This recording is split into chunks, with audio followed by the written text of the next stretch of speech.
কিছু মানুষ ইতিহাসের অংশ হয়, কিছু মানুষ ইতিহাসের দিশা হয়।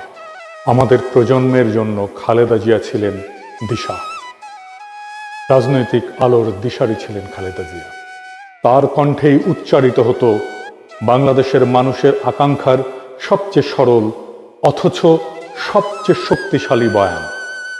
1991 সালের ঐতিহাসিক বিজয়ের আগে তার সর্বশেষ নির্বাচনী সভায় দেয়া তার একটা বক্তৃতা পরদিন দেশের প্রায় সব পত্রিকার শিরোনাম হয়েছিল, ওদের হাতে গোলামীর জিনজির, আমাদের হাতে স্বাধীনতার পতাকা। বাংলাদেশের কোনো রাজনৈতিক নেতা কখনো দেশের সম্মিলিত ভয় এবং স্বপ্নকে এত গভীরভাবে এত সহজে ভাষা দিতে পারেনি।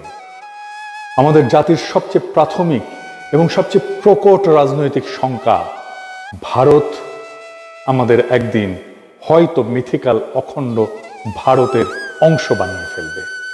হয়তো তা হবে আক্ষরিক অর্থে অথবা রেটরিক্সে।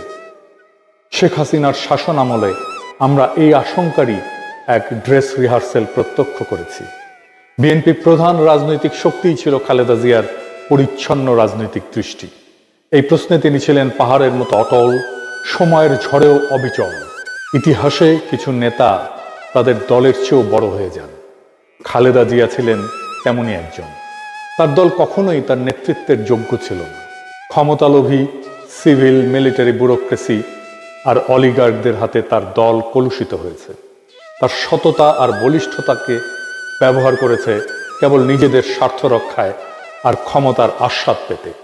উনি রাজনীতি থেকে সরে দাঁড়ানোর সাথে সাথেই তার দল আত্মসমর্পণ করেছে ভারতের অখণ্ড ভারতবাদী প্রভাব এবং স্বার্থের কাছে।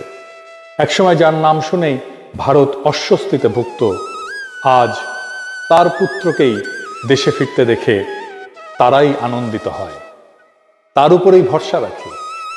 তবু খালেদা জিয়া থাকবেন আমাদের রাজনৈতিক আকাশের ধ্রুবতারা হয়ে।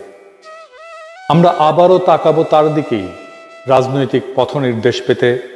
রাজনৈতিক দিক চেতনা হারালে আমরা আবারও স্মরণ করব এই মহাপ্রাণ, এই মহীয়সী নেতৃত্বের অটলতাকে।